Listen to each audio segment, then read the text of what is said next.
UP-CIFAL Philippines is part of the 20-member global CIFAL centers all over the world, all of which are affiliated with the UN Institute for Training and Research.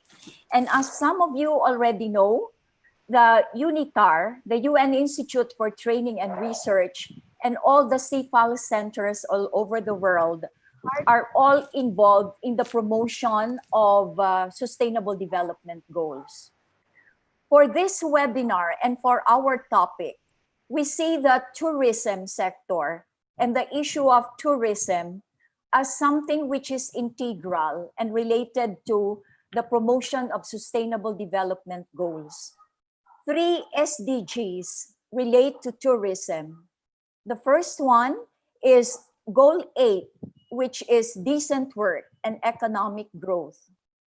Under Goal 8, Target 8.9 says, by 2030, we devise and implement policies to promote sustainable tourism that creates jobs and promotes local culture and products. Tourism is also linked to Global 12 and the achievement of what we call responsible consumption and production. And under this goal, we have Target 12.B, which is about developing and implementing the tools to monitor sustainable development impacts for sustainable tourism, which creates jobs, promotes local culture and products. Finally, we have Goal 14, which is about promoting life below water. And Target 14 of Goal 14 says, in 2030, we should increase the economic benefits of small island and developing states and the least developing countries from the sustainable use of marine resources, including through sustainable management of fisheries, aquaculture, and tourism. Ladies and gentlemen, we have at the moment 1,801 registered attendees. Some of you might have registered late and are following us on YouTube, and we are pleased to welcome everyone.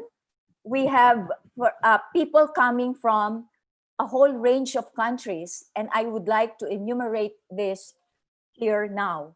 We have participants from the United States, Korea, China, Japan, Thailand, India, Maldives, United Arab Emirates, Saudi Arabia, Qatar, Nepal, Papua New Guinea, Australia, United Kingdom, and a big population coming from the Philippines.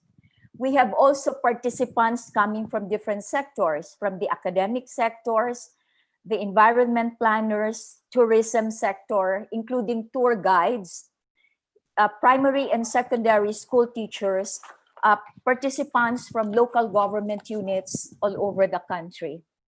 This afternoon, I am very proud and very pleased to have you all join us in this webinar, but I'd like to especially thank our generous partners and thank you for partnering with UP-CIFAL Philippines.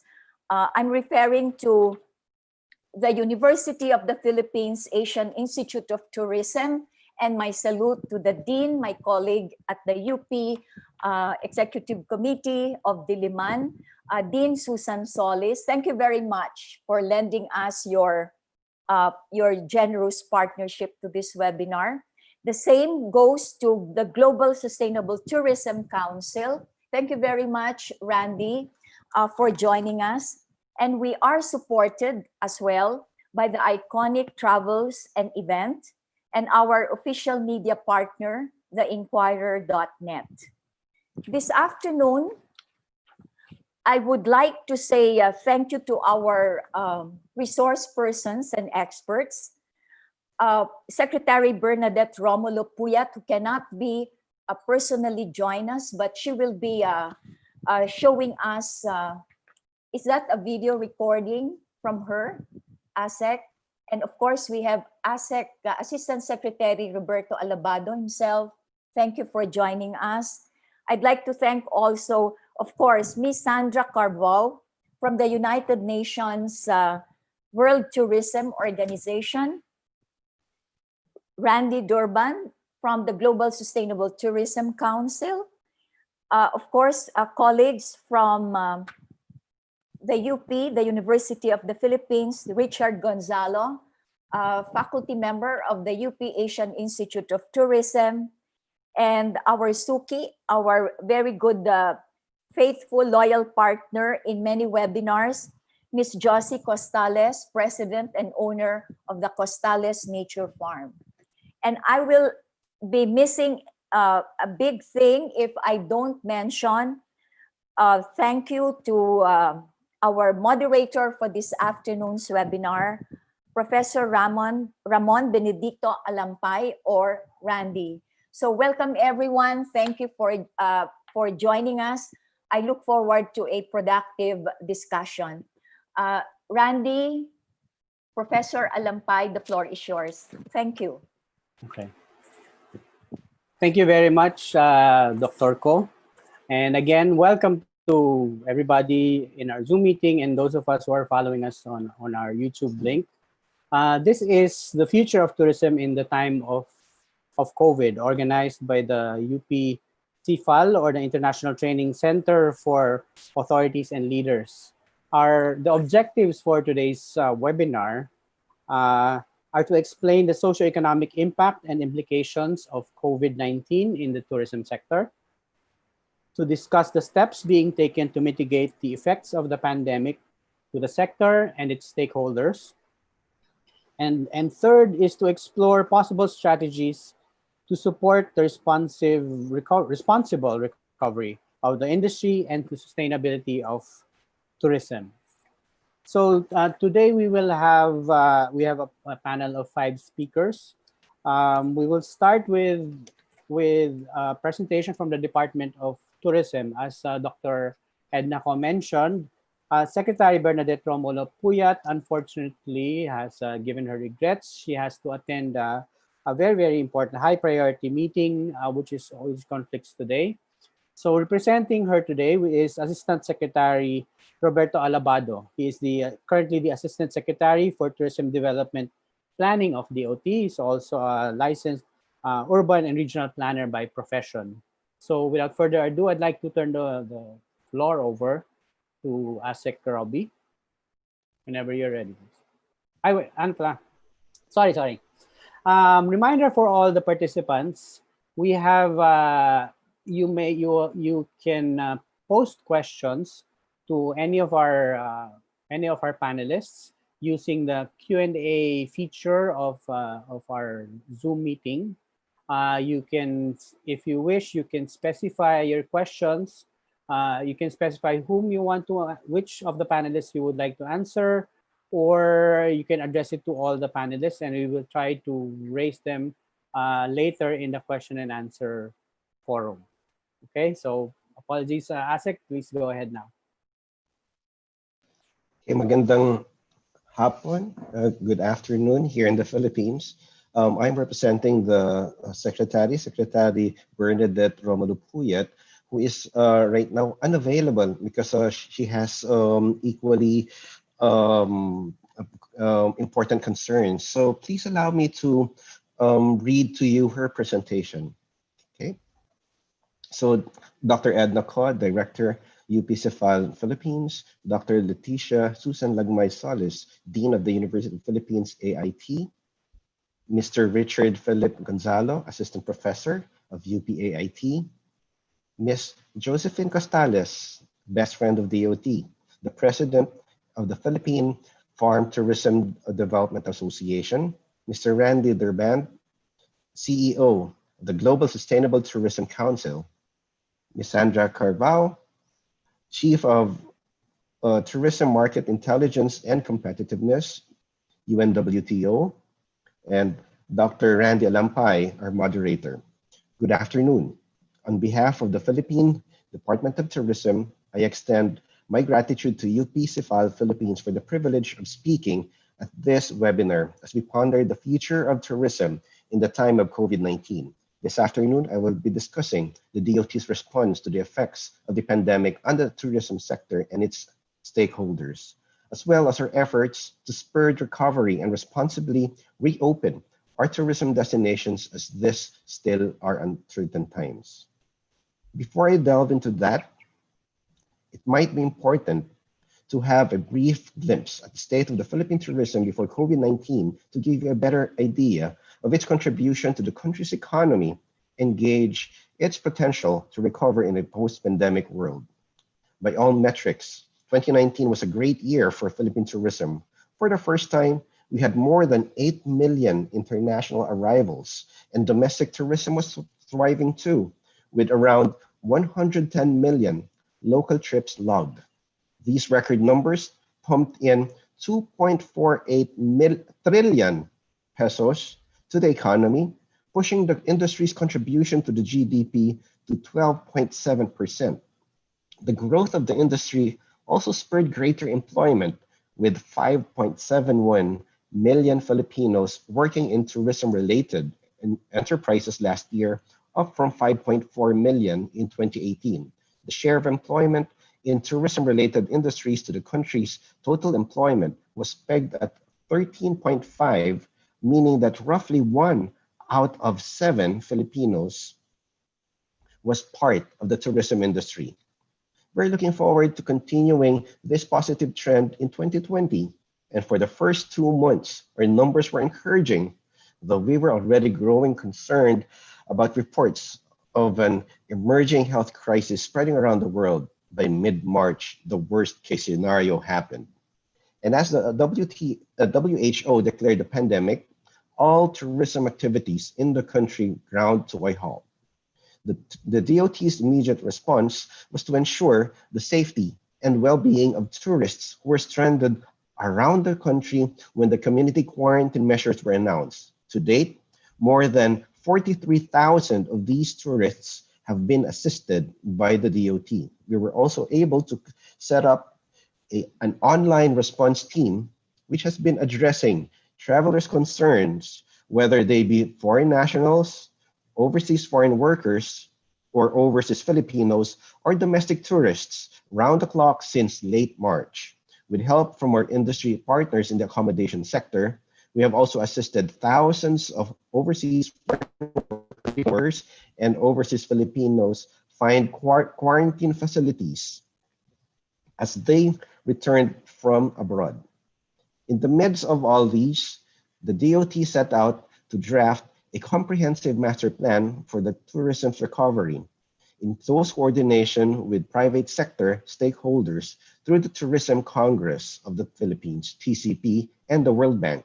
We crafted the Tourism Response and Recovery Plan, or TRRP, to keep our stakeholders' businesses afloat and protect jobs during and after this pandemic.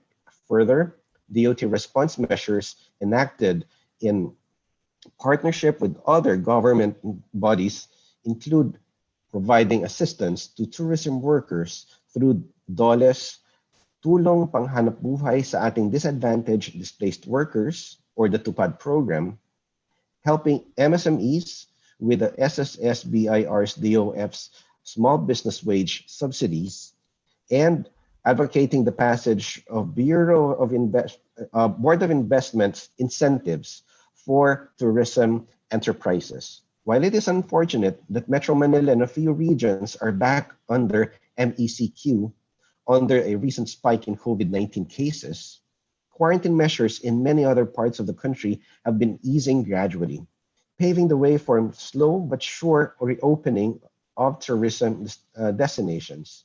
Aside from crafting the national guidelines for tourism-related establishments and enterprises that will ensure the safety, health, and well-being of tourists and residents of local communities in the new normal, the DOT has initiated specific recovery and/or resiliency plans for our prime tourist destinations.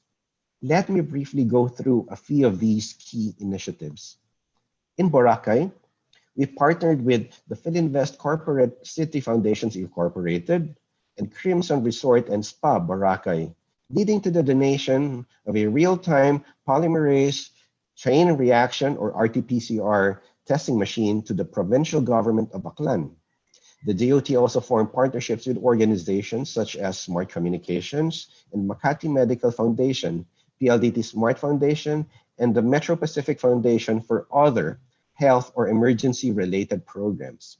Similar in its efforts in Boracay, the DOT is facilitating the donation of an RT-PCR machine and an RNA extractor for COVID-19 testing to Davao City. Right now, I'm here in Davao City. The DOT has touched base with donors and has coordinated with the local government unit and the Department of Health for its location. With testing facilities in Boracay and Davao, consumer confidence is expected to rise in these destinations, hopefully translating into a quicker than expected recovery period. Up north, the Tourism Promotion Board, an attached corporation of the Department of Tourism, has committed 7.2 million for programs that will spur the recovery of the tourism industry in Baguio, the country's summer capital. It has collaborated with the local government of Baguio City and the Baguio City Tourism Council in the implementation of 5 major projects, which are the creation of the Baguio Visitors Management System, a multi-platform digital monitoring application, sponsorship of a photo contest for tourists, establishment of Baguio rebranding marketing and promotional projects, setting up the BaguioCreativeCity.com website and e-commerce platform, and number 5, reviving Baguio's weaving and fashion industry. The COVID-19 pandemic has also allowed us to strengthen the focus of the Transforming Communities Towards Resilient, Inclusive, and Sustainable Destinations program, Tourists for short, which we announced in 2019. The program seeks to establish appropriate mechanisms and the implementation of requisite support projects, therefore ensuring competitiveness and sustainability at our prime tourist destinations. For the tourist projects in Palawan, which will be headed by the Asian Development Bank, the municipality of El Nido will benefit from the Korong-Korong sewerage and septic management and drainage improvements, the restoration of 3 key tourism sites, and receive technical assistance for emergency health services, while in Coron stands to benefit with the restoration of 4 tourism sites, drainage improvements, social enterprise support, and livelihood development and technical assistance for emergency health service improvements in tourism destinations. Bohol is also part of the tourist program, with its projects being funded by the World Bank. 62 million US dollars is scheduled for release in the first quarter of 2021, which will finance the development of a bulk water supply, solid waste management in the island, local development like the assistance to reinvigorate tourism or art value chain, the Palenque program, tourism sites enhancement and management, and enhancing hygiene preparedness in the province's tourist sites. The World Bank will also provide funding to tourist projects in Siargao, which include a wastewater treatment facility, upgrading of water supply facilities, hygiene preparedness of tourist projects, and the construction of HEAL's 911 Center. And in Siquijor, which stands to benefit from the installation of solar-powered streetlights and the funding of Safer Siquijor Smart Hotline Project. Aside from these ongoing or confirmed projects, the DOT is also hopeful that the final version of Bayanihan to Recover as One Act, also known as Bayanihan 2, bill will give the industry dedicated funding for additional programs that are responsive to the needs of our stakeholders. We are working with the Tourism Congress of the Philippines to lobby our position to our Congress and Senate leaders. As you may have gathered, much of the DOT's response to the situation has focused on building resiliency in our tourism destinations. As we see it, resiliency is practically synonymous with sustainability. We need to ensure that our industry remains viable in the long term, while advocating the principles of sustainable development goals. In this aspect, the DOT and UP-CIFAL have the same goals, which is to promote sustained inclusive, and environmentally sustainable growth. The question is, can tourism industry recover and even grow in what we call the new normal? The DOT's answer is yes, and we have data to back us up. It's true that it will be some time before we can expect international borders to open up and allow people to the freedom to travel. However, we are looking inward for the catalyst to our industry's recovery. It is a blessing that our domestic travel industry has historically been quite strong. Over the last few years, it has performed even better than expected. The National Tourism Development Plan for 2016 to 2022 gave a projection of 89.2 million domestic tourists by the year 2022. We have far exceeded that number as Filipinos booked 110 million trips in 2019. Thanks to the robust local travel market, domestic tourism expenditure amounted to 3.14 trillion pesos in 2019, up 10.4% from 2.85 trillion in 2018. The data will show that domestic tourists are the real heroes of our industry. And I know that we can count on them to revive local tourism now when we need it the most. The results of the Philippine Travel Survey, which the DOT conducted with a guide to the Philippines and Asia Institute of Management, shows that 77% of respondents are willing to travel even in the absence of a vaccine. 48% of this number say that they will travel within 6 months from the lifting of travel restrictions. The survey, which had 12,732 respondents from all 81 provinces, also revealed that health and safety is now the primary concern of travelers. 96% of whom want to see certified disinfecting protocols and regular sanitation in establishments. As such, they prefer reduced contact activities and will opt to use online and digital channels for convenience. Because of the shift in consumer behavior, the DOT has encouraged tourism enterprises to adopt contactless operations. The pandemic truly has been the impetus behind the shift towards the low-touch economy.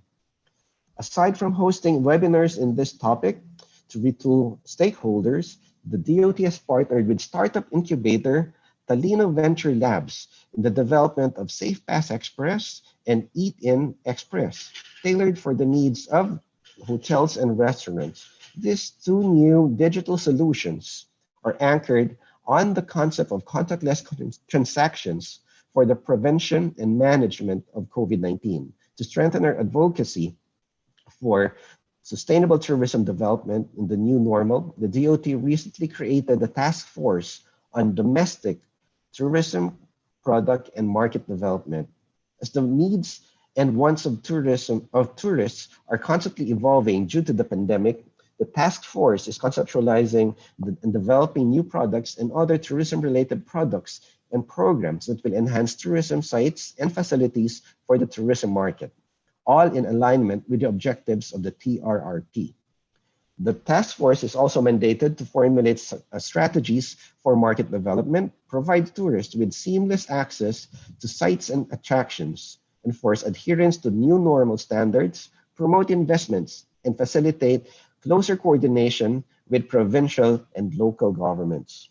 A healthy ecosystem where LGUs, industry investors and workers, and local communities cooperate and help each other will be needed for the success of the whole of destination campaign for domestic travel. The decision to open a destination shall be a shared responsibility of the LGU, the private stakeholders, and the community themselves, with the DOT acting as the facilitator.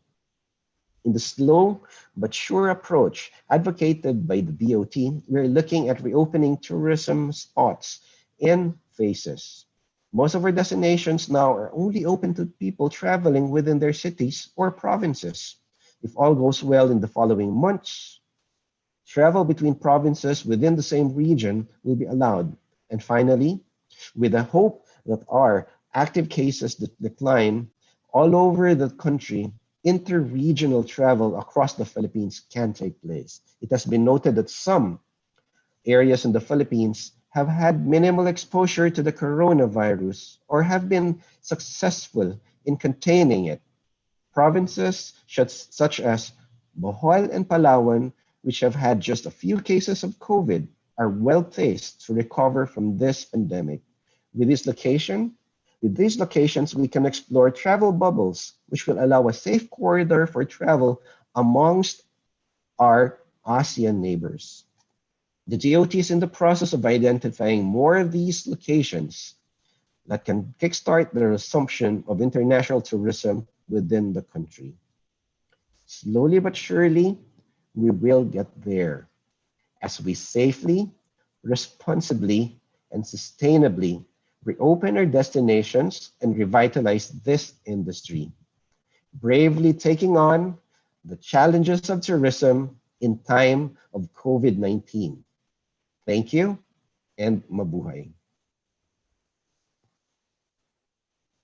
Thank you very much, Secretary Bernadette Romulo Puyat, and of course Assistant Secretary Roberto Alabado for your message and your presentation. So now we move to the main. Okay, sorry. Now we move to the to the panel session of our webinar. We have 4 speakers today. I'll introduce them all now, all 4 presenters now before going to the actual presentations. So first to speak will be Richard Philip Gonzalo. He's an assistant professor at the UP Asian Institute of Tourism. He's also a certified public accountant with a master's in finance from UP. He is currently pursuing a doctorate in social development in UP. He's also the assistant vice president for academic affairs of UP Diliman. Then we will have Mrs. Josephine Costales. She is the president of the Farm Tourism Development Association of the Philippines. And together with her late husband, Ronald Costales, she is recognized as a pioneer of farm tourism in the Philippines, as well as a pillar of organic agriculture in our country. And then we will have our third panelist is Mr. Randy Durband. He's the Chief Executive Officer of the Global Sustainable Tourism Council, or GSTC. GSTC is the United Nations supported non-government organization that establishes global baseline standards for sustainability in travel and tourism. And then our fourth panelist, our final member of the panel is Ms. Sandra Kervao. She is the Chief of Tourism Market Intelligence and Competitiveness of the United Nations World Tourism Organization. She has been with WTO for at least 10 years. Between 2007 and 2010, she coordinated WTO's Tourism Resilience Committee to address the impact of the 2008-2009 global economic crisis. So we will have the 4 panelists present their papers. You can, as they present, you can submit your questions to our Q&A forum, and then we will have the Q&A forum after all 4 have given their presentations.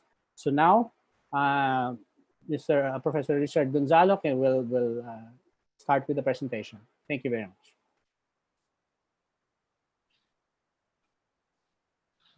Okay, thank you, Randy. So good afternoon, everyone.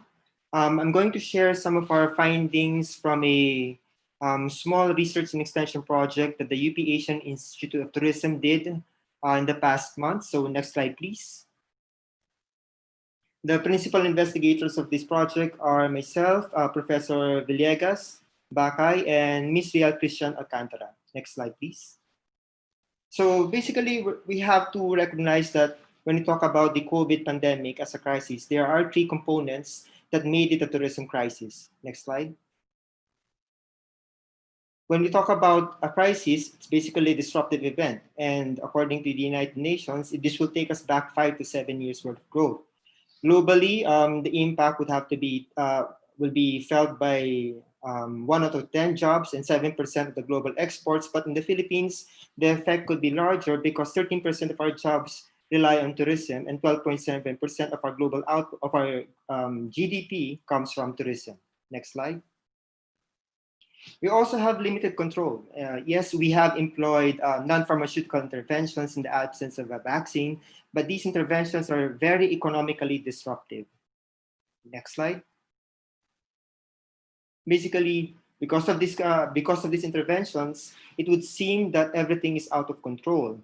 A crisis is fundamentally an unfurling event, and as it happens, we feel the damages, and basically we are overwhelmed with different information, emotions, and instinct that are in play when responding to the crisis. Next slide. So it's not. It's basically the strategy here now is actually to do things differently, as the United Nations has prescribed. We have to recover by doing things differently in order to survive this COVID-19 pandemic. Next slide. But what does it take to do things differently? And we can look at the COVID pandemic as a social force that compromised the capacity of our sector to flourish. When we talk about flourishing, we're actually looking at the capacity for our sector to basically move forward. Sustainability would be the primary framework in order for us to move forward, to flourish, and basically to drive our economies to the future. And that resides on the people's capacity to act and to benefit from all of these development processes. Next slide. We could look at the Sustainable Development Goals as the pillars of our flourishing. Unfortunately, over the years, since 2016, we failed, or basically there were lapses when meeting these under the Sustainable Development Goals. That's why we have poor response in order to address this pandemic. Aside from health response and basically the mechanisms in order to mobilize people to move forward. Next slide. And sad to say, travel and tourism is both a contributor to the spread of this disease and is affected by the COVID-19 pandemic.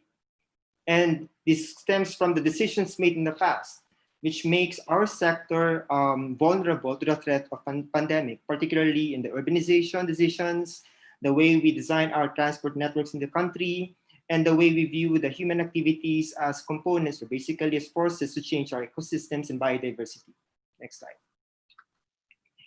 I'm going to discuss the local government unit's role, okay, basically in addressing the COVID-19 pandemic and as a potential agent of sustainable development in response to the COVID-19 crisis. In the Philippines, we have at least about 1,600 local government units who could be potential agents of sustainable development, because they are the ones responsible for opening the sites, regulating movement, and creating systems by assigning zones, regulating land use, identifying the infrastructure, and even setting standards and policies to protect heritage and the environment. During this pandemic, our local tourism officers were actually the ones mainly responsible for responding to tourism crisis concerns. From tourism officers, they became COVID-19 frontliners. They arranged transport and transfer arrangements to trace visitors and assist returning residents. They kept track of the supply. They promoted information to facilitate cooperation, safety, and well-being, and even facilitated negotiations to manage the concerns of small businesses. Next slide. From destination managers, you could refer to them as local economic managers because they have to explore ways to prevent the collapse of the local economic sector. Some of our respondents in our study actually explored ways to facilitate shift from tourism businesses to non-tourism businesses and come up with strategic planning rehabilitation initiatives just to save the sector, even if they have limited capacity or basically they needed help in this particular area. Next slide. So the new normal for LGUs, at least for our group of respondents, was actually to work and to cope in the time of COVID-19.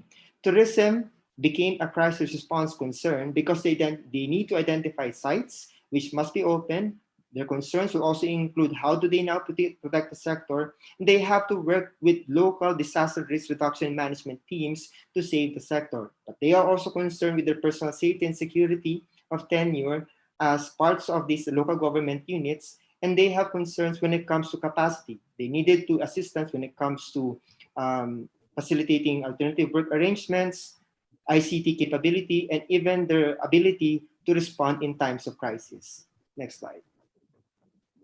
So in order to do things differently, we might view the local government as the linchpin. Next slide. So in the case of the Philippines, we could view the local government unit tourism offices as crucial in doing things differently. They could be the agents of sustainable development. So based on our study, we were able to propose a crisis management framework, and the solution could be done in two phases, considering the sustainability concerns and the way local government units work at the local level. Next slide. So local tourism strategies is basically to transition from the crisis stage to the post-crisis stage up to the new normal stage. We could divide the strategies into two phases. Phase one would be the crisis phase, where we deal with persons left behind and create the conditions for post-crisis actions. Phase two actions would refer to recovery, rehabilitation, prevention mitigation strategies, and preparation strategies. Now, the solution should be in two stages because we need to match the unfurling events over time. There should be strategies that would match the activities or the developments over time as COVID-19 progresses. This is also a good framework in order to establish partnership with local disaster risk reduction units. We use the same terms in order to cooperate and basically mobilize other sectors to prescribe high impact actions. Now, the main focal point in most strategies of our local government units is actually tourism recovery. But when we talk about recovery, we talk about how to restore systems, how to reopen sites, and how to resume our operations. And in this case, we have to reimagine tourism before we can even restore systems and reopen these sites. There are a lot of things that has to be considered, and recovery does not just come from a particular plan. We have to consider the elements of a system that will become part of our tourism system towards the new normal. So the first plan of action is actually to identify those who are left behind. Next slide. In restoring systems, we have to identify the elements that comprise the systems. This is critical because they are the ones that comprise the system and make the tourism sector work. So the prescription here is actually to save lives and protect the livelihood before we can even engage in tourism recovery activities. Because in the Philippine tourism sector, most of the local service providers, the local communities involved, our cultural workers, the micro small businesses are the ones who are vulnerable to this disease. And over time, they were the sector that had been neglected by initiatives when it comes to tourism development. They have become vulnerable and marginalized. And so they are now, although they are the critical components of tourism systems in the country, they are now faced the brunt of the pandemic of COVID-19. Next slide. So there's a need now to understand the sources of disadvantages and deprivations, because when we talk about sustainability in the context of recovery, we have to account for all of these persons who will be left behind because of the crisis. And these sources of disadvantages and deprivations are not just about socioeconomic status or even health. It could be caused by discrimination, by the gaps in the governance, and even the geography where our sectors are located. After we're able to save our tourism system elements, the next plan of action is actually to create the conditions for post-crisis actions. We cannot just stay in the crisis phase. We have to move from that crisis phase to post-crisis phase for us to basically allow us to reopen our sites. And that will require earning trust and restoring the confidence.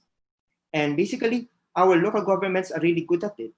So some of the practices shared to us by our local government partners, actually they have been investing in communities to build trust and confidence.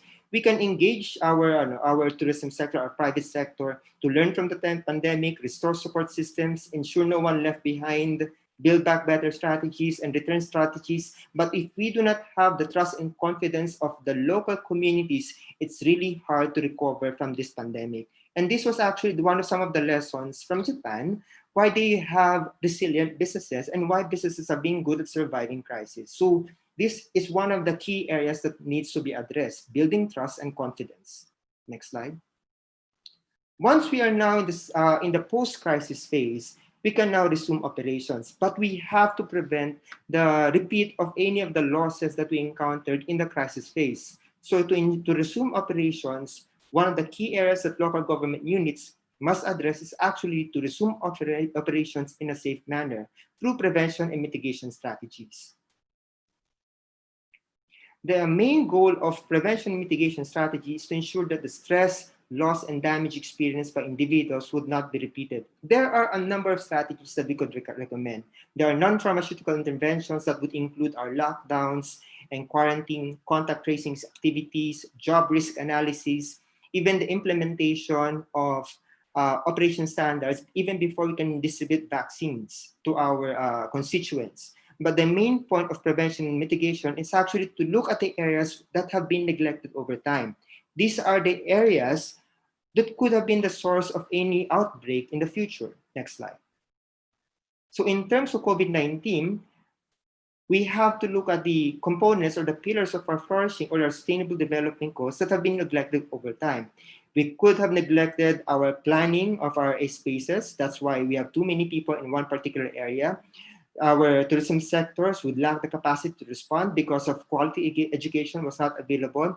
We have poor health systems. We may have weak institutions that could govern our local destinations. And we do not even have occupational safety standards to safeguard our workers. And even before the pandemic would even strike us, okay, we have a poor, low regard for the biodiversity in our ecosystems, which is basically our protection from future pandemics and outbreaks. So these are the areas that has to be considered when it comes to prevention and mitigation. Next slide.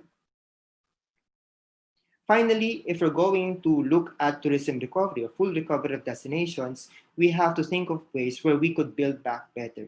We could resume operations. We have to look at ways to build resilient systems that will foster tourism development in the new normal.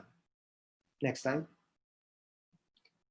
So when we talk about build back better, yes, we have to consider the partnership between the national government and the local government. But we also need to look at the roles played by our LGUs as sustainable development agents. Yes, they open our destination. They are the ones responsible for development, but they needed assistance in preparing and implementing the tourism development plans, the standards that needs to be implemented, and the collection of statistical data. They are actually the linchpin for any destination development strategies in making sustainable development a success in the local areas. Next slide. We also need to come up with resilient local systems. And when we talk about resilient local systems, this should be a tourism sector with extensibility properties, flexibility properties, and even redundancy properties. When we talk about extensibility, our system should be able to forecast or anticipate future changes. When we talk about flexibility, can we operate in different contexts? And finally, when we talk about redundancy, in case the crisis happens again, in case of disaster, do we have alternative work arrangements to allow our local government units to work in this particular context? This is one of the particular cases that we have to focus on, and this should be one of the key components that properties that local government units must have in order to move forward. Next slide. When we talk about resiliency, this is the particular aspect that we have to consider other dimensions of sustainability. We could then look at the way we plan our cities, the level of competency of our tourism workers, our health response in connection with tourism service delivery, the type of institutions at play when it comes to tourism governance, and even the type of work and the impact of this work to the livelihood of the people affected by tourism. So in summary, if we want to succeed when doing things differently in the time of COVID-19, it's imperative for us to look at our local government units as crucial in doing things differently. Next slide. The local government units could be potential agents of sustainable development, but we need to assist them when opening tourism sites, regulating movement, and even creating systems so that they have the capacity to respond to this particular crisis and organize different agents for sustainable development. Next slide. If we look at our framework a while ago, there are opportunities for us to scale up COVID-19 response. There are already initiatives done to identify persons left behind, but this must be expanded to identify other affected sectors. Recovery is already a priority, but how to make recovery happen remains a challenge from at the local government level. Policies to open facilities have been enacted, but there are now concerns on how do we now create safe workplaces and sites to the local government level, at the local government level. To further scale up our COVID-19 response, we also need to look at how do we now create the conditions to build trust and confidence to move from the crisis phase to the post-crisis phase. There's also a need to develop policies to ensure public safety in tourism operations and destination management. And basically, the last point is actually how do we now build resilient tourism systems to allow our local government units to recover from the effects of the COVID-19 pandemic. Okay, thank you very much. So that's basically a summary of all the inputs that have been shared by our local government partners in our Tourism Leap project at the Institute.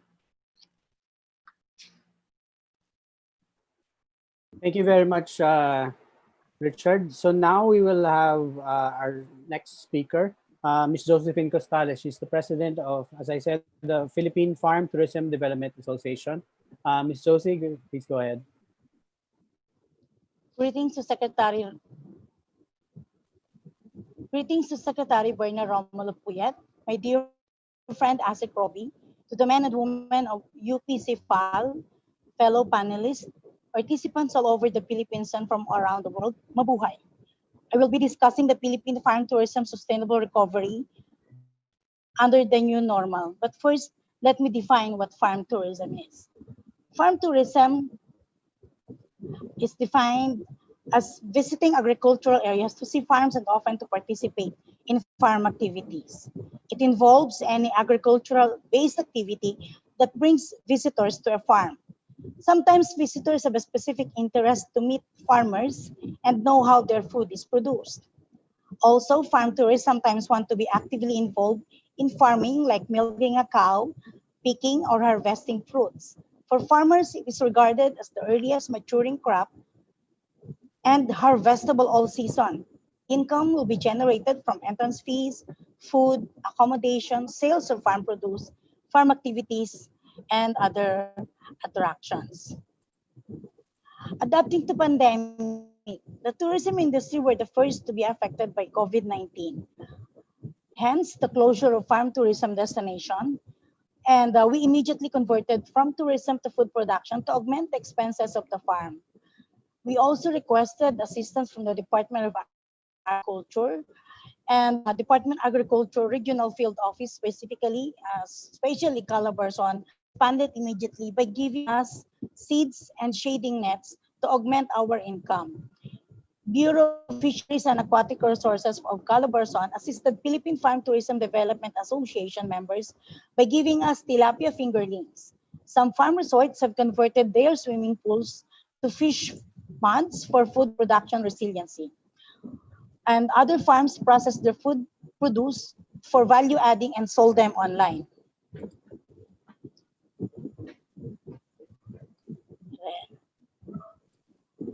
So in the case of Costales Nature Farms, we closed the farm on March 16, 2020, and until now we are still closed because we are under MECQ. So we intensified our food production. Just like this one, we have added so many vegetables for the consumption of Metro Manila. Just like this one. So we are producing 4 tons of vegetables every month. So here's maybe na look, I think you're quite late. I am now in the intensive efforts to cater food requirements for Metro Manila. We double time, we added some workforce in the production of vegetables and fruits to Metro Manila. And farm resorts converted swimming pools to fish pond, just like this one in the picture. So this fish pond is now converted to fish ponds. The swimming pool is now a fish pond of tilapia with duckweed as a natural feed for tilapia production. These are some of the tilapia fingerlings from Bureau of Fisheries and Aquatic Resources, Region 4A.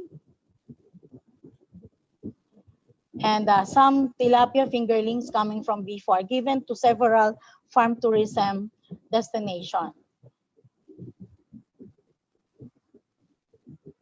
One more, please. Look. Next slide. In this picture, you will see farm tourism stakeholders receiving the dispersed seeds and shading nets for them to use in their farm, for them to produce vegetables for Metro Manila consumptions.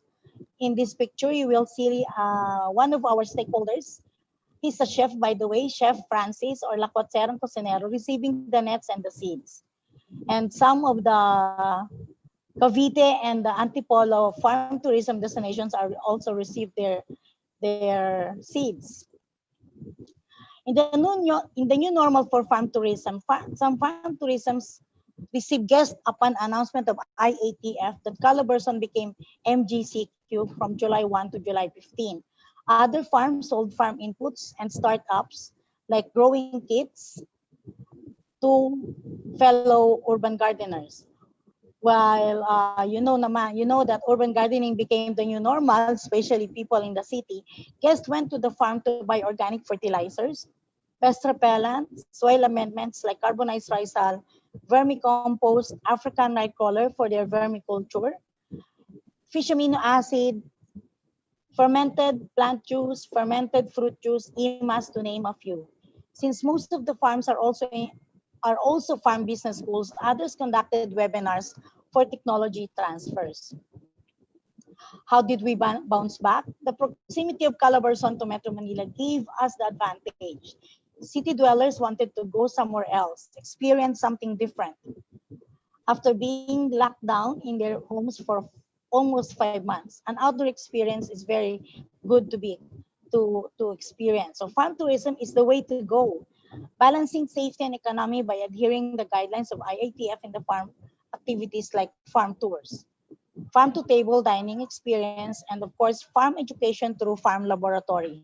Also, we have adopted digitalization. Well, in this photo, you will see that farm tourism destinations install barriers to protect the staff of several farms. And we have adopted basic PPE or personal protective equipment like face mask, face shield, and farm boots in welcoming our guests.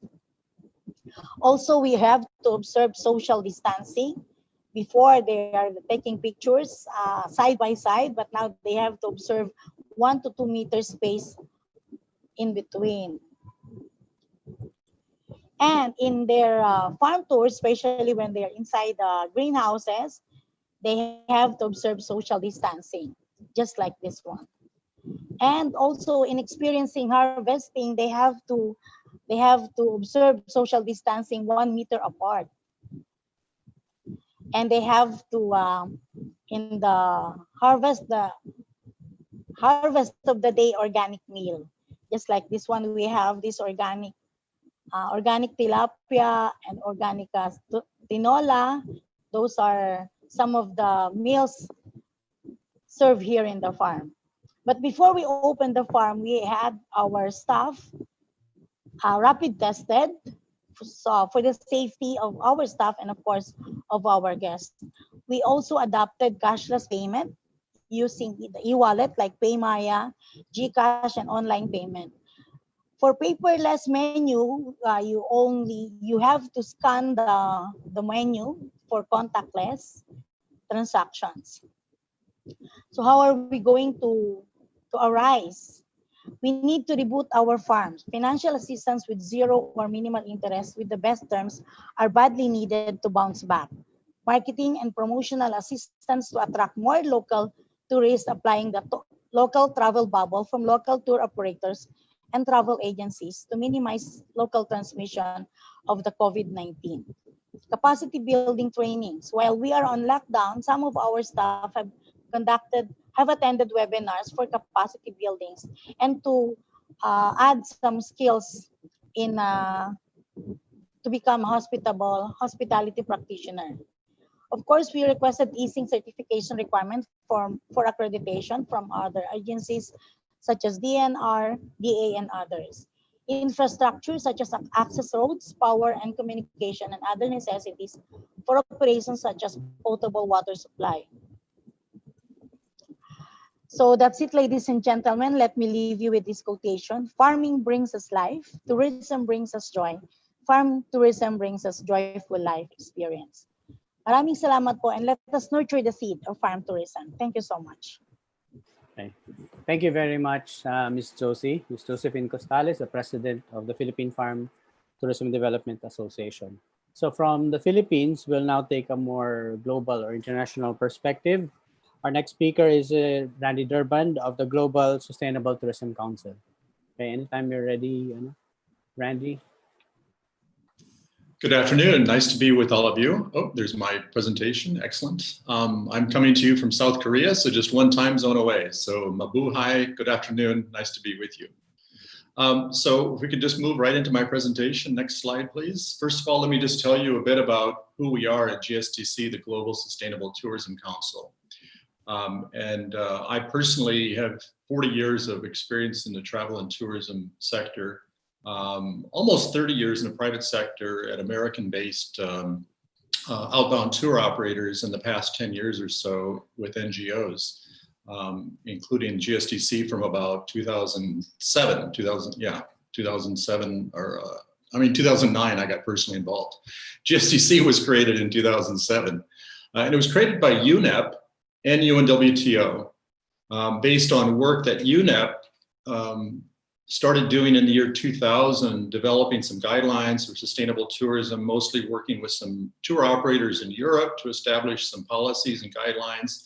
And then in 2005, the two UN agencies of UNEP and UNWTO got together to really work on defining sustainable tourism. Their one sentence definition holds up today, in my view and many people's view, is still the best definitive one sentence definition of sustainable tourism.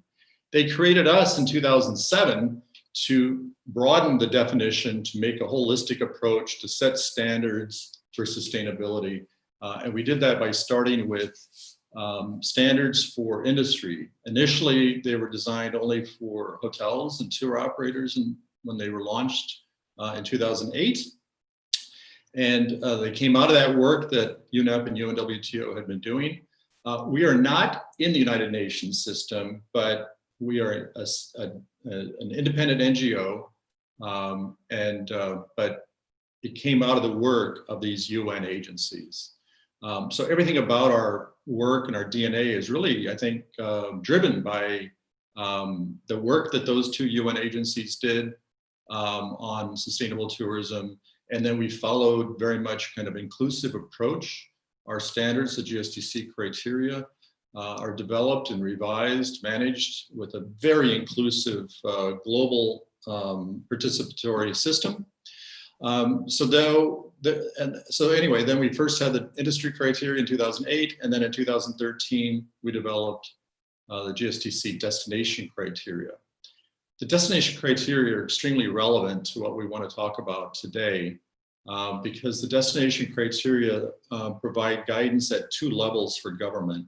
One as policy tools, and they're being applied at the national level, provincial level, municipal level, all over the world. In fact, some of Philippines' neighbors are formally using them. Last year, Japan at the national level announced, after more than 3 years of analysis and discussion, that they would base their national policies and development on the GSTC destination criteria. Indonesia did that already in 2015. We've been working with them, and they created a national set of standards, almost a carbon copy based on the GSTC destination criteria. Thailand has done that since about 2016, and many European countries, a number of Latin American countries, and so forth. And then, so at a policy level, and then secondly, the GSTC destination criteria really absolutely considered as a manual for managing a destination. And if you look at some of the top awards from WTTC Tourism for Tomorrow Awards, Pat to Gold Awards, by the way, I've been a judge on both of those for many years. and other awards, Green Destinations Top 100 list, virtually any destination that has really succeeded and is being internationally recognized as managing well for sustainability, I can assure you, virtually all of them have used to some degree the GSDC destination criteria. And the criteria are very much in tune with the SDGs. And because even when they were first created, at the first pass, they were guided by the Millennium Development Goals, and they were guided by work that UNEP and UNWTO had already done. And so we have formally mapped the destination criteria to the SDGs when we revised them for the first time last year in 2019. And this year we're working on it right now to formally map the industry criteria to the SDGs as well. But the 17 SDGs are absolutely inherent in the GSDC criteria. So they, both sets of criteria for the private sector and for the public sector can serve as guiding principles, but they also provide very specific guidance as well. So next slide, please. Let's talk about the topic at hand of the new normal and the issues here. So I see sort of the new normal of where tourism is going post-COVID-19 kind of in two ways. The near term is too long for us. I think we're going to see COVID-19 period longer than any of us would like to think. I was very moved by Professor Gonzalo's comments earlier to talk about, he used the term emotions and instinct are a key piece of what's driving tourism today relative to the pandemic, to COVID-19. And I think that's extremely true. I think that people who've been successful in tourism are good at marketing. And if you're good at marketing, you're by nature an optimist. But I think we need to take a very sober look at where we are today and where we're going to be. And unfortunately, I think we're going to see the COVID period lingering a bit because scientifically, we don't know enough about the virus to completely contain it. We see many false starts. Human nature is such that we're all tired of staying at home, so we want to travel. And then new surges and new mini surges pop up. So yes, we're developing bubbles, and that's an excellent thing. And stay-at-home travel and closer to home travel is going to dominate the scene. I would argue these kinds of things, false starts, focus on closer to home travel, focus on safer travel destinations are probably going to linger. I hope I'm wrong, but I think we should plan for this lasting really sort of many months. So there's sort of a new normal that the current normal will linger more than we'd like to. And sort of there may be some new habits developed that linger into what becomes sort of a new normal in the long term. In the long term, I think we'll eventually return to the state of tourism that we've always been accustomed to, because I think that essential elements about the decisions for a traveler as to where to go and how to go will not change. And those is the essential element there is price, what can I afford to do? Value, what is a meaningful experience to me as a traveler relative to what I can afford to do? And what is the destination I'm going to say about my self-identity? In my 40 years of travel and tourism, I've learned a very powerful thing, that planning our travel and talking about our travel is almost as important as the travel itself. Travel is a part of our self-identity. And those elements are not going to go away. So to some degree, we will return to a sense of normalcy based on traveler attitudes and traveler motivation. Next slide, please. So let's talk about sort of long-term new normal. So I just mentioned price. I think long-term price is always going to drive so much of the decision-making of a traveler as to how often to travel, where to go, how to travel, and so forth. And it's going to drive businesses. But I think that COVID-19 is going to change some habits.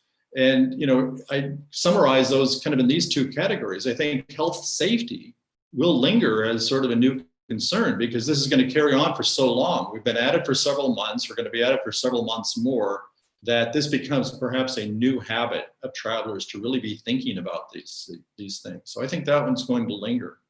I think that something I don't hear too many people talking about is that I think travelers are going to have more concern about payment concerns. In March and April of this year, millions and millions of travelers around the world were stranded. They lost some money on deposits. They argued about cancellation fees. And so there was a crisis, financial crisis to the entire travel industry globally because of that immediate, incredible disruption. But I would argue that these concerns are not over. Imagine somebody has paid a deposit prior to COVID-19 for later, not just travel March, April, May, June, but travel that hasn't even started yet. And maybe they got their deposit back. Most did not. When they are ready to travel again, based on the deposit they placed, some of them were 18 months in advance. We're going to see lingering into late 2021, new complaints about where's my money? Because what if the people I paid my deposit to don't exist? They went bankrupt. So at government levels, at trade association levels, at businesses, we really need to be sensitive to all these things. These things are going to linger. And I think the lessons that travelers learned are going to stay with them long term. They're going to be more cautious. We're probably all going to emerge from COVID-19 with a little bit less money in our pocket because of the global economy being hit so hard. And then, what happened to my deposit? So click please to the next piece. So that's some thoughts about travelers. Some of these will become new habits. Businesses, I think that will be intensely affected. Most will simply not emerge the same. Many are going to disappear. Many already have. Those that survive are going to be in a deep financial hole for more than a year. For one point, what I just talked about, if they got a deposit for some future travel and then travel stopped and their revenue stream stopped, they probably spent those deposits they've already collected. If a deposit's 30% and they got that applied to some future travel, profit margins are typically only 5 or 6% in travel at best. Many are operating at 2%. But if they took a 20% deposit, a 30% deposit, and they've already spent it, wow, that means they're quite some distance away from break even and profitability. So this is going to maintain the strain on businesses. I think we have to be very realistic to recognize the fact that they're going to be under tremendous strain for quite a while. Many will need years to restore to profitability and operating capacity. Determining how much capacity they should have with ships and planes and do all the wings of my hotel open, or shall I leave a wing closed for a while and reduce my operating costs? Capacity management is going to continue to be a challenge for a while. Through all that, we're going to see some prices increase because operating prices have gone up and because businesses are just going to struggle to break even. Others are going to decrease prices because they can. If they've got a flexible enough business model, the competitiveness of travel, which has always been extremely competitive, will become even more competitive. And the new version of businesses are going to have to be more nimble and more flexible, but really who knows where that's going. Click please. What I do think really is most permanent is on public sector and destination management side. I'm a little bit critical here with my comments that destinations will finally start to manage tourism. And by the way, all these comments here I'm making, I'm not pointing fingers at Philippines yet. I'll come to that, but all my observations here, very much a global perspective, is that, let's face it, most governments at all levels, national, municipal, provincial, et cetera, have over the course of time basically just put money into promotion of tourism. And because society doesn't understand that tourism needs planning, government has not understood that tourism needs planning. That has only started really changing in a meaningful way in the past 5 or 10 years. I think COVID-19 is absolutely accelerating that process. We saw a big change just in the past 3, 4, or 5 years because of discussions of over-tourism and site management and so forth. And so, so there has been a growing awareness just in recent years. I would really argue mostly just in the past 5 years globally.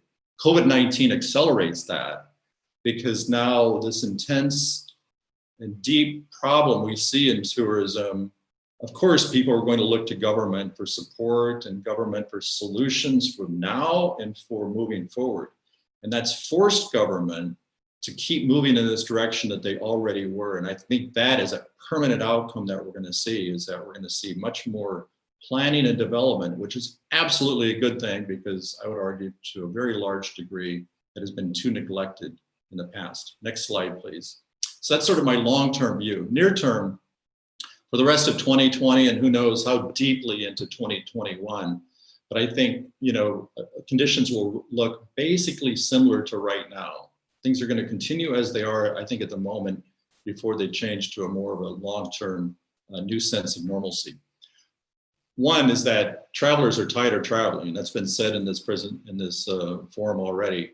We love to, you know, as humans, we like to be home and we like to go away from home, and that's not going to change. So we all need to get out. We have to get out of the house, but it's going to be dominated by bubbles, stay close to home, domestic tourism, city people going to Philippines beaches and to farm tourism. There's going to be a preference, I think, for nature-based open air destinations, because as people continue to learn more about the transmission of COVID-19, we have deep scientific evidence that the virus is spread mostly indoors, where the air is not circulating well. Experts are now talking about beaches are really quite safe. That bodes well for Philippines in terms of all of your nature-based tourism, all of your fabulous beaches. So that's a good thing. And I think that this is going to be a short-term trend and a long-term trend, is that we can, you know, get outdoors to beaches, farms, mountains, etc. But again, as I said earlier, I think demand will just be up and down as we face new surges in the virus and mini surges and so forth. So that's kind of my view of the new term, near normal. Next slide, please, and let's take a look at the Philippines. And I don't claim to be a tremendous full expert on Philippines tourism, but I know a few things. I have visited a number of sites, been to vegan World Heritage sites, Subic Bay, Palawan, Davao, where else? Several places, Manila, of course. And Boracay. We did a seminar, a forum at Boracay just 2 weeks before the president did finally announce in early April of 2018 to close it down. So I was on Boracay just a couple of weeks before that, really looking at the issues. And I've also been, as I said, a judge for many awards, Pata Gold Awards and many others for many years. And I've seen so many excellent things come out of the Philippines, various LGUs doing wonderful things, NGOs doing wonderful things, businesses doing wonderful things. So there's a lot of, I think, really got a tremendous amount of isolated, really good things happening that you can draw from among your fellow countrymen. But, you know, to this point of kind of where we're going with the so-called new normal, I'd like to share these few observations. One is that, you know, looking at the return of international tourism, you know, I think, you know, bubbles and domestic tourism, stay close to home travel are going to be the highlight of the day for a little while. But of course, eventually we want to get our inbound international markets going. I know that Korea is your #1 market. Japan is your #4 market. Taiwan is high on the list. It's going to be your more developed country neighbors that are really going to help bring things back for you. And I think a key point there is that these societies are among the most concerned about hygiene in the world. I've been living in South Korea for a year, and I've just always been amazed at just how utterly fastidious they are on hygiene issues, long before COVID. Everybody, we've all been wearing a mask here in Korea religiously since January. I think that's going to make them even more leery, though. They're going to be more cautious. They're a cautious society about these matters. That has impacts on the Philippines. You really need to be thinking about their mindset, because they're intensely focused on hygiene, and you'll really need to address their attitudes and their concerns moving forward. I see LGUs really needing to step up, not to say that national government shouldn't, but what I did learn when I last was in the Philippines in Palawan, I spoke at a conference that NITA invited me to, and I was very happy to see that NITA, the Department of Tourism, were doing all sorts of wonderful things. And I saw an excellent report about what was going on in Boracay. And I hope all those things are really happening, because I saw just tremendous action plans put into place. But all LGUs really need to step up. You know, I'm a little bit harsh here with my comment, the terrible situation in Boracay, but that's what it was. And I think that what some of the southern Thailand destinations that, you put the Boracay situation with what's happening in some of the southern Thailand islands, that's not good for the whole region. So before COVID, the last couple of years, those kinds of things were in the international media, and an international traveler was thinking along those lines. And then along comes COVID, where we're concerned about health and hygiene. So waste management, cleanliness, I kind of think the waste management piece is going to linger too, because it's sort of related to hygiene. And so we just need to clean up. We need to do better. So laws need to be enforced.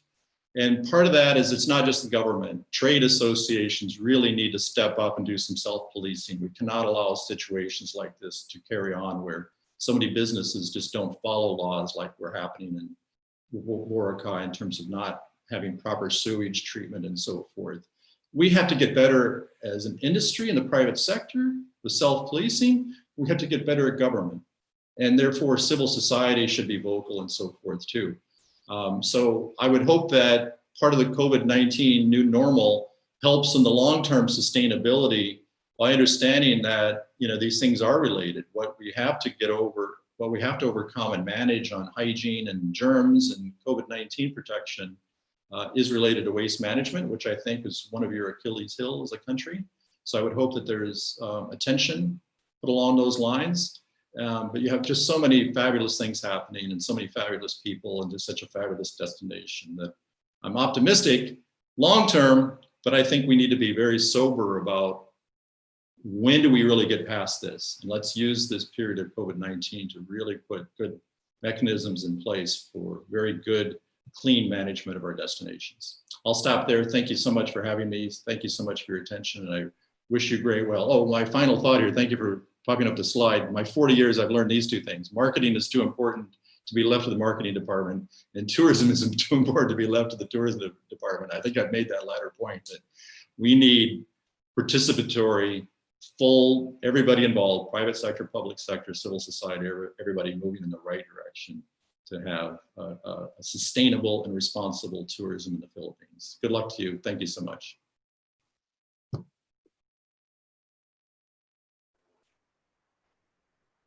Thank you very much, Randy. That's a very clear-eyed but very serious presentation. So now we'd like to call on Ms. Sandra Carval, which is Chief of the Tourism Market Intelligence and Competitiveness at the United Nations World Tourism Organization. Ms. Carval? Thank you very much. It's a pleasure to be with you this afternoon in the Philippines. Greetings from the headquarters of the World Tourism Organization here in Madrid. As most of you will know, and for those that don't, we are the United Nations agency responsible for tourism. And we've worked for many years with the Philippines, a very active member state, and very leading in many of the issues that we're going to discuss today. It was very inspiring to see also the actions that were taken very swiftly by the Department of Tourism to mitigate the impacts of the crisis, both on travelers, on businesses, and particularly on workers, and looking into the more vulnerable populations as most of the hardest hit segments of travelers and workers in this crisis. So if I could ask to share my presentation, what I'd like to do this afternoon is give you an overall view of the impact of COVID-19 in international tourism, and look into, as we start reopening, of some of the key issues that we need to address. If I can have my next slide, please, and we can continue forward with the next one. So in terms of what we've seen in the first months of 2020 already, we're monitoring international tourist arrivals to worldwide destinations. And unfortunately, as it was mentioned by the Assistant Secretary, we were in a very positive growth trend. For the last 10 years, international tourism was growing at an average of 4%, which came to a total standstill from the beginning of March, with the necessary lockdowns in different countries to fight the spread of the pandemic. In the first 5 months, we lost around 56% of all international tourist arrivals. If you can see the different performances of the regions, naturally, Asia and the Pacific, considering that the pandemic outbreak started early in that region, saw a higher impact. The most important point here is that it is, as you know, we've been saying this is unprecedented, but I just want to give you a reference point in terms of data. And it is that we have lost during the first 5 months of this year, 3 times as much in terms of international tourism receipts, which is in essence exports that country gets into their balance of payments. As I was saying, we have lost 3 times as much as we lost during the whole 2009 economic crisis year. So if you imagine that we're still looking into probably a month of June that's going to look very much like May, we had a decrease of 97%. We can envisage how we will naturally end the year with results that we have never seen. Next slide, please. So worldwide, as I was mentioning, we had a decrease of 56%, which brings us from a volume of 1.5 billion international tourist arrivals that we had the year before. Next slide, please. As you can see, also monthly, the world is very much hampered by seasonality in many of the destinations, and the peak month of travel, obviously influenced by traveling also in the Northern Hemisphere, are June, July, and August.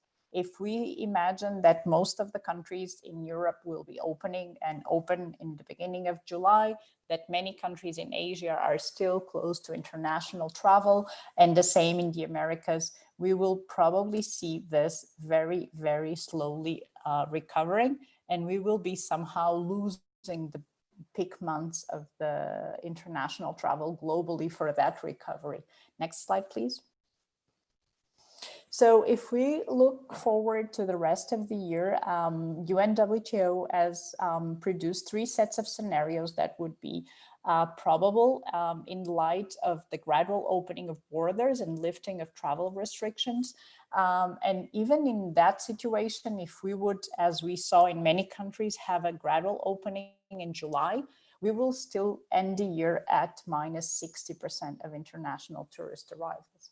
Again, just to give you a reference point of the international economic crisis in 2009, in that year, international tourism was down by 4%. So this is really how the magnitude of this crisis is impacting our sector, probably one of the most affected in terms of the effects of the pandemic, both on the economy, but also on society, and particularly on jobs, which is for us at the UN, one of our biggest concerns with this crisis. If the opening would come into September, and again, this is something that is very volatile because we are seeing in many of the countries where the opening up of borders has taken place, that there has been some resurgence in cases and that there are new travel restrictions being imposed. So the risk that we face, if I can have my next slide, is that as we end the year with at least a decrease of 60% in international tourist arrivals, we will be losing $1.2 trillion in international tourism receipts. And at the moment, we see that more than 100 million direct tourism jobs are at risk all over the world. Next, please. So how can we look into the future? And the million-dollar question that everyone asks is when we will see recovery. And obviously, there's no comparison possible with what has happened in the past. Just to give you an idea, if we look at how international tourist arrivals recovered after the 3 main crises we went through in the past decades, it took 11 months for recovery after SARS. But obviously, this was very limited to North America and Asia. It took 14 months for the world to recover after the September 11 attacks, and around 19 months for recovery after the global economic crisis. So when you think about this and compounding with the fact that we are seeing a crisis that is much deeper and much global, we will probably not be seeing recovery before over 20 months from now. Thank you. Next slide. So what are the challenges and opportunities that we have in front of us? One of the important things is that it was mentioned already, the importance of domestic tourism. Domestic tourism in many countries will be the buffer for recovery, but it is important, and I very welcome the creation of the domestic task force in the Philippines, because domestic tourism is often one of the sectors that is not so much catered for. So it is important to understand domestic tourism needs, requirements in terms of product, in terms of marketing, because their expectations will be different. Also, obviously, one of our strengths is I think the sector has proven very agile in adapting to the new protocols, and actually to create offers and propositions that adapt to the needs of the new reality. One of the challenges that we do face at this moment is obviously consumer confidence. And not only because of the situation and the safety and hygiene protocols that most of the destinations or the hospitality and other partners are implementing, but for the volatility of the pandemic itself and the restrictions in travel that it might imply. What we're seeing in many countries is that those travel restrictions are being changed in a very short term. So the capacity of both businesses and travelers to plan their travel is becoming very, very volatile, which means that most of the travel bookings are happening in a very, very short-term window. So this is very important for both businesses and destinations to be able to adapt. Another strength that we have seen this pandemic showing is the government support to the sector. I think if we can say that one thing emerged out of the COVID-19 impact on tourism is that the world has realized how important tourism is and how important it is to actually have a whole government approach and coordination in tourism planning and development. We have seen many countries stepping up very quickly to support the sector, both in terms of economic support, but also in other means. And we have seen also that we face now one of the biggest challenges in that regard of whole government approach, which is the coordination between the different ministries, health, tourism, interior, transport, to ensure that the reopening is made in a very safe way and also in a very coordinated way. One of the issues that UNWTO has been raising as well is the importance of international cooperation in travel restrictions. As governments decide to open their borders, obviously the source markets restrictions will be key in recovery. So it is very important, and there's been a lot of discussion on the issue of travel corridors or travel bubbles, but it is very important to actually advance that coordination, because for the moment, what we are seeing is often very unilateral decisions that actually harm the destinations, but also the source markets. So another important issue that we're facing at the moment is obviously globally, issues like long-haul travel will take very much longer to recover. Business and events will be affected. So there has to be a shift into many of the providers of those kind of experiences. We're also seeing a major disruption in airline industry. 19% of the fleet was grounded in July. Some airlines will probably face failure, and we might see a concentration. So we will have to see how that affects prices and also the distribution of capacity. For consumers, as I mentioned before, we have very challenging situation of still a perception of especially air travel as a risk. And I think there's a lot of work to do there in terms of reassuring consumers. And at the same time, we can't forget the economic situation. We have just seen here, for example, in Europe, that the UK has entered a recession. We're seeing many other countries in the world facing very significant economic challenges and rising employment. So the disposable income of households for travel will definitely be affected. Again, we don't know, and I think Randy made this point very clearly, we don't know how the new normal will last. So we do need to assume that this is here to stay for quite some time. At the same time, we do have opportunities, and we always say that this crisis brings the urgency to support the sector, but also an opportunity to rethink our business model. We have all become much more digital as we embarked on this new challenge that the pandemic brought to all of us. But it is a good moment to actually step up the efforts to improve the digital presence of the businesses, but also to provide training. And our colleague from the Farm Association was mentioning, as many tourism workers, unfortunately, either have their businesses totally stopped or they're unemployed. It is a very important moment to provide that upskill capacity to the sector. We also obviously see this as a huge opportunity to rethink destination management, and Randy touched upon that, to implement, first of all, specific data monitoring processes, because what we can't measure, we can't manage, as they say. So it is very important. And also this crisis showed how data became critical. If we don't know what is happening in our destination, we won't be able to actually accelerate recovery. So we're making a call for destinations to actually step up their efforts in terms of data management, the use of big data for tourism management. So we think this is also another opportunity as we move forward. And more than anything else, it's really an opportunity to rethink the role of communities. In tourism, we have seen many issues of communities going against tourism. So I think this is a huge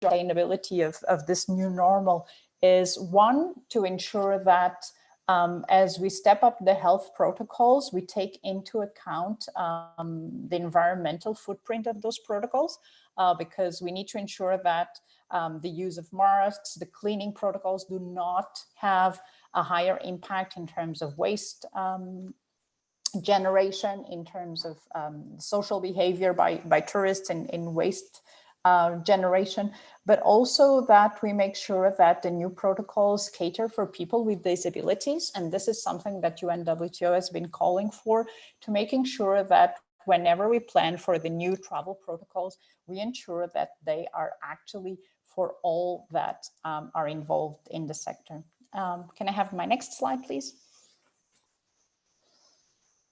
So UNWTO has set a series of priorities for tourism recovery back in May, which still hold, and that we call upon governments to follow them. Can I have my next slide, please?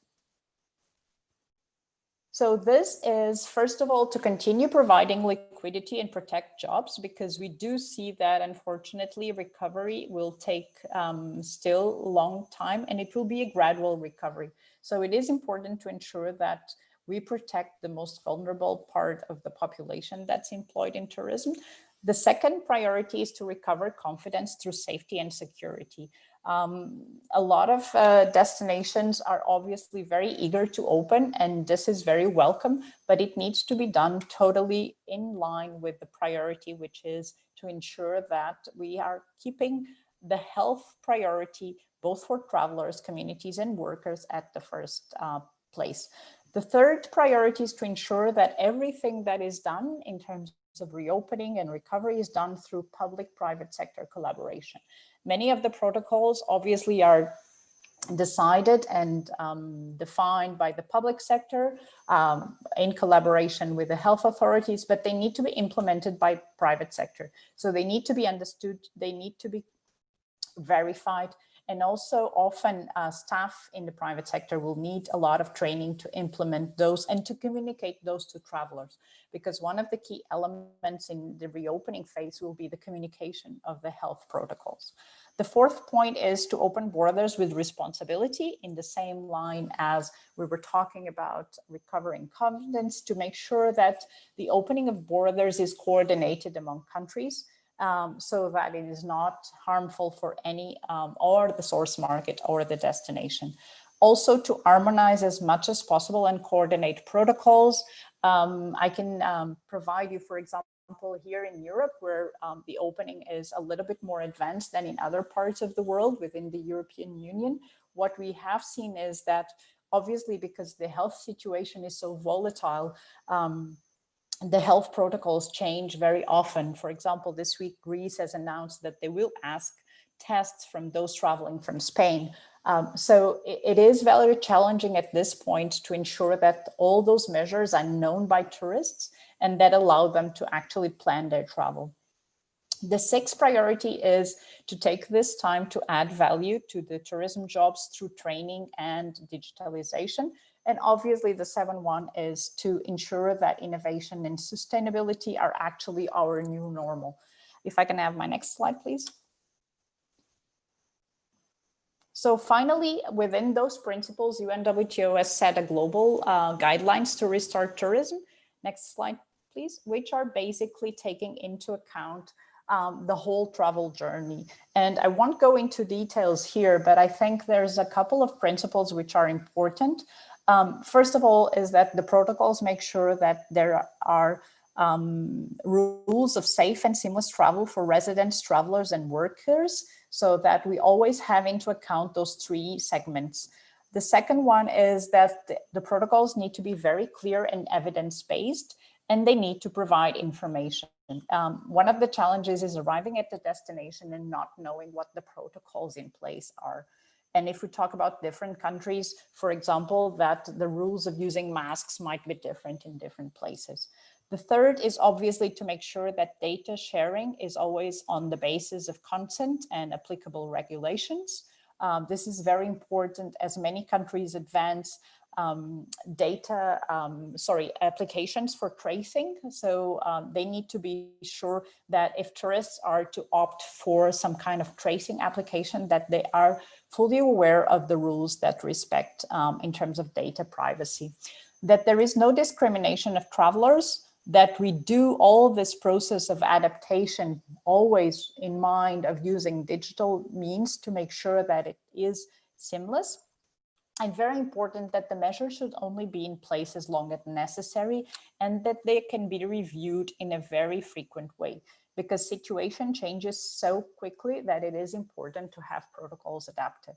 So as I said, I'm not going to go into details, but the important thing is that if we go through the travel journey, we make sure that all the information regarding health requirements and protocols are available from the moment that they search and book into the moment they arrive at their destination and they enjoy their experience there.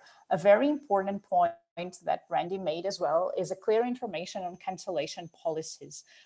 This is one of the most challenging situations that businesses will face at this moment, but also one of the priorities for travel, to make sure that if travel policies or restrictions change, or if they get sick while traveling or at the destination, what is the policy and who's going to take care of them? Next slide, please.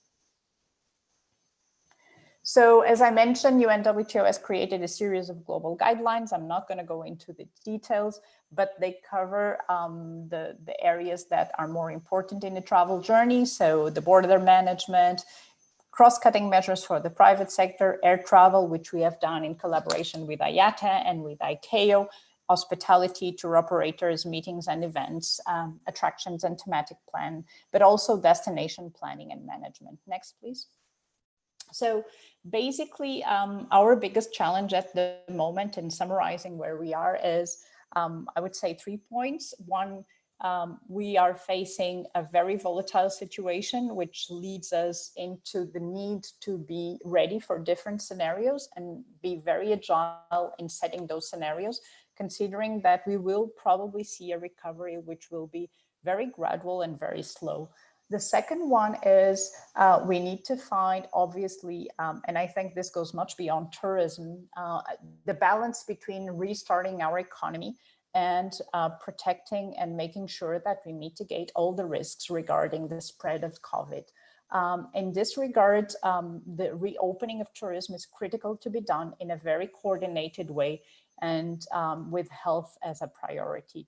And the third point is this new normal means that we need to adjust to new markets, such as the domestic market, but also to new products which emerge as people prefer to be out in nature, in rural areas.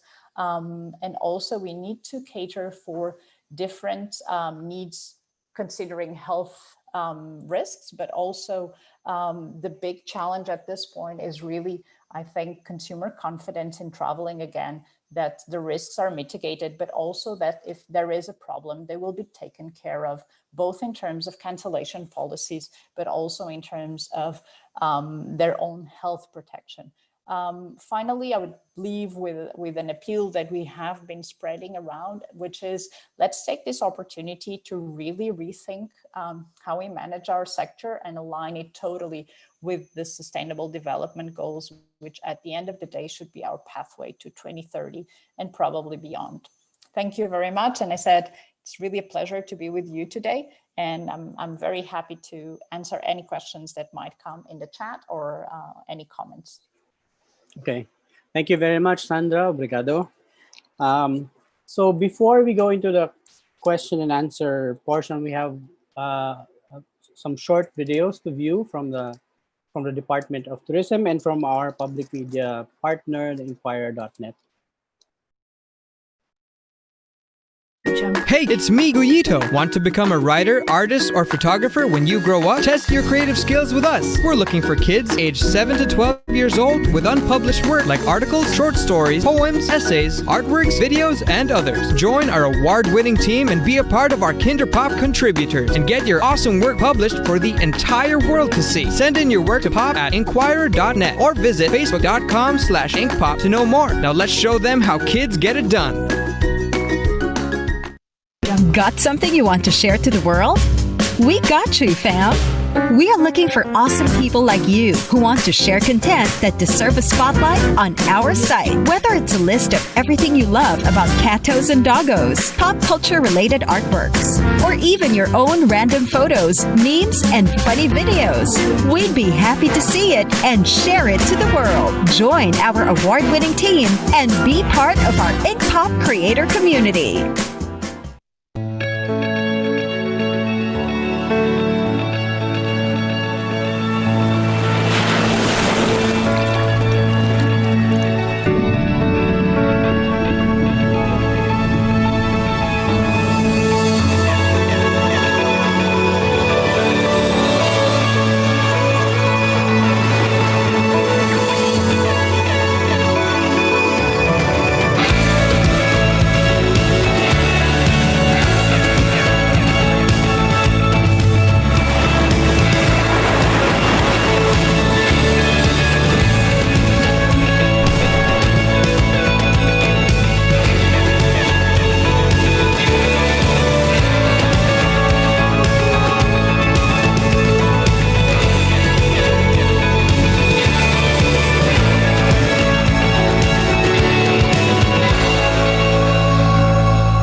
Okay, thank you very much, Department of Tourism and Inquirer.net. So now to our question and answer forum. We don't have much time. We only have about 15 minutes to go. So what I'll do is I'll ask questions for panelists to answer very quickly and briefly. So my first question is maybe for Assistant Secretary Alabado, Professor Gonzalo, and also Ms. Josie Costales, because the headlines today, the topic of the day here in the Philippines is about supporting our tourism enterprises. So although there's a lot of talk about post-recovery plans, it seems that this crisis is going to be prolonged. So many tourism businesses are concerned with survival. In our Q&A, there are also questions about the small businesses which are purely dependent on tourism, like the tour guides and the tour operators. And also there was one question there about the unorganized sectors of tourism. So maybe I'll start with Assistant Secretary Alabado to maybe give a quick response about the Department of Tourism's plans specifically for supporting tourism enterprises during this survival phase. And then I will go to Professor Gonzalo for maybe what can be the role of local government units in this particular issue. And then I will go to Ms. Costales for the perspective from the private sector, from the business, and especially from the farming sector on what kinds of support the small businesses and especially small farms will need during this period. So maybe Asik Alabado, you get the first shot. Okay, so good afternoon to everyone again. All speakers here had very good inputs, and I learned a lot. But at the same time, when we were making the tourism response and recovery program, we used the value chain approach and checked with everyone, all the stakeholders. We were talking to the large down to the micro enterprises, and one thing was always present in our discussion: they need funds. They need funds to start up their capital, or even pay their rentals, or even pay their employees, or even shift towards the new normal. They need capital. And when we were calculating all of these, we came up with around the tourism industry may need 60 billion pesos worth of working capital loans for all. But then at the same time, we were looking at, okay, but some would need more credit on just simply changing, putting the infrastructures and services that would allow them to adapt to the new normal. So that's another 10 billion. So all in all, we're looking at 70 billion pesos that is needed by our industry so that they can recover. And this is now the big issue: that where are we going to get that funds? We hope that the Congress and the lawmakers will see that just from January to March to July, we have already lost 200 billion worth of income that we should have earned from tourism. Just looking at tourism arrivals alone, foreign travelers, they should have given us 200 billion, and we are just asking 70 billion.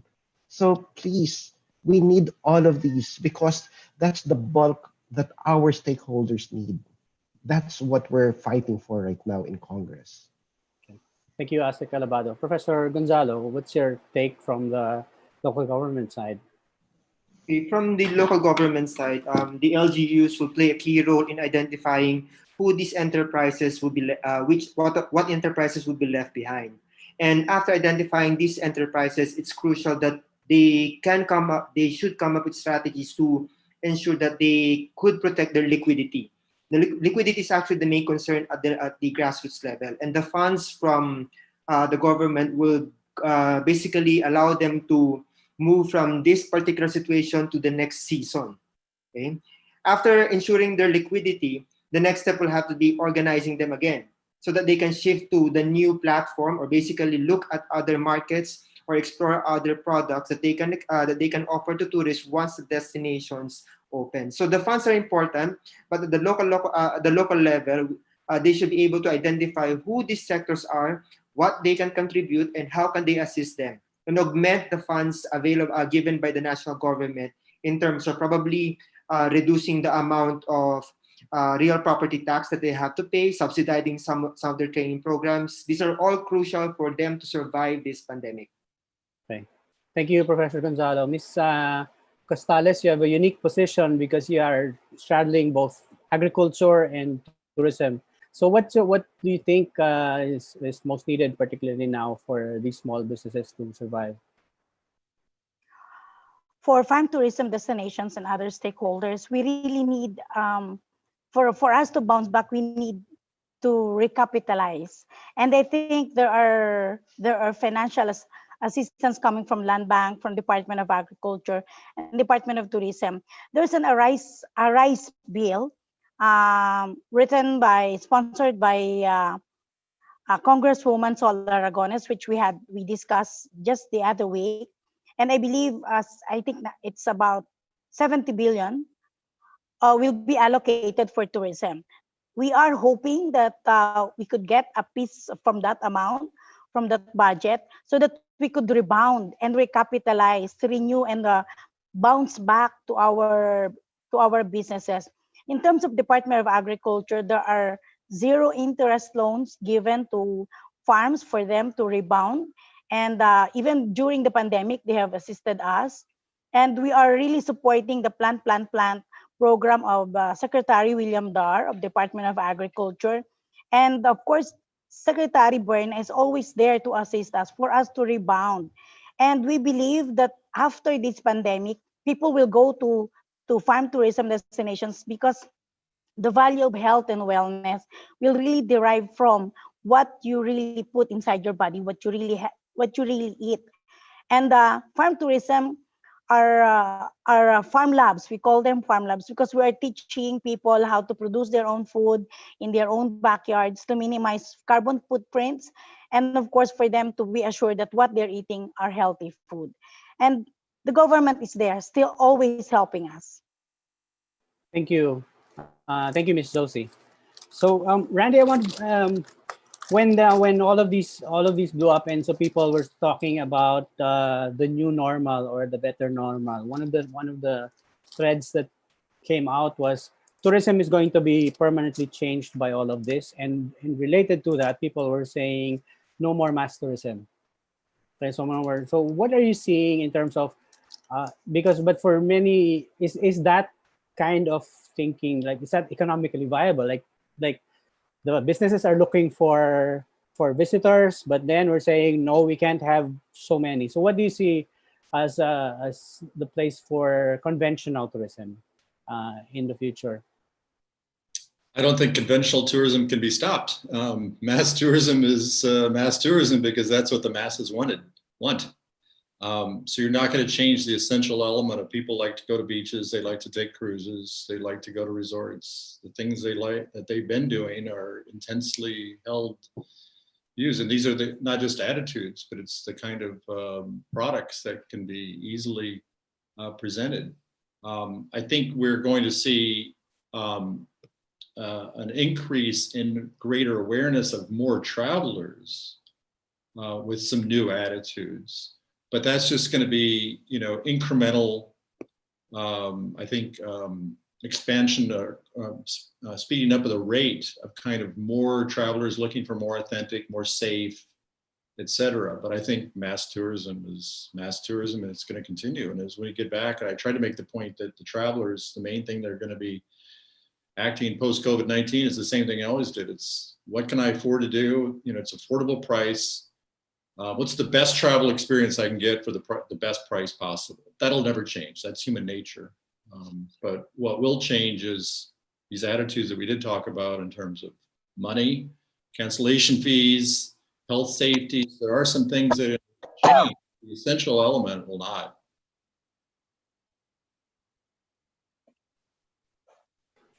Thank you, Randy. Sandra, you said that you wanted to see the discussions about travel bubbles advancing. Would you know of any?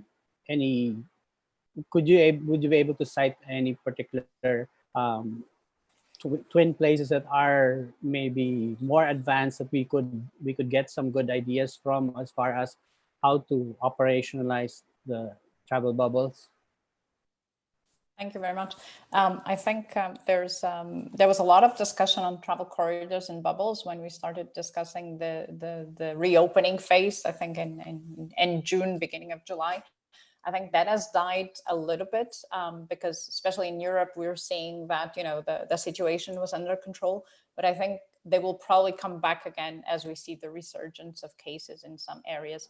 I think particularly island destinations, and you're an excellent point in there. You just mentioned, the Secretary mentioned 2 destinations that are very low level of cases. And at the same time, we cannot penalize those because they can actually reopen with the safety conditions in place, with coordinated mechanisms with source markets.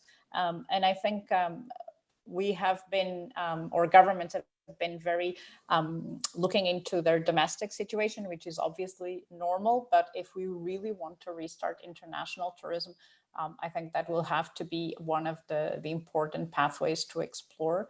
I think there's also an important point, which is in Europe we're seeing that is because the situation in health terms is so volatile. The planning is really difficult. You know, we've seen the UK implementing a quarantine to Spain overnight. So, you know, tour operators suddenly were selling trips already to Spain. The trips were sold. Now tourists say, okay, you know, those conditions didn't exist when I book. So now if I go back, I need to be 14 days home. How do I cancel? So I think also when we talk about travel corridors and travel bubbles, it's very important to have those situations in mind, how the tour operators will operationalize all of that, and making sure that cancellation policies are in place. Thank you, Sandra. So we have some questions here from the participants. So, but one of the questions here is, and anybody can answer. Is it too early to talk about tourism when, especially in the Philippines, when the pandemic is still really has yet to peak? So as maybe okay, Randy, go ahead. Well, we have to. If 1 out of 7 Filipinos get their economic activity from it, WTTC says it's double that in the Philippines, the direct and indirect. So we have to. It's just so important economically. So we don't know, you know, when it's all going to come back, but we simply have to plan because it's so essential to your economy. Okay. I agree. Yeah, totally. I think the issues, it needs to be planned in a localized way with specific protocols in place. And I think, you know, we've seen that in all the countries that are reopening, even if it's regions, even if, you know, if there's a gradual approach for only this kind of travel, we really need to.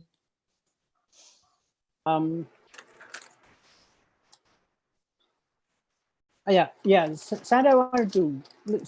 I know that we can't really say like IATA's forecast is moving in terms of when international travel will get back to 2019. But if we were going to talk about conditions for travel, like what do you think would need to be in place here in the Philippines for international travel to resume?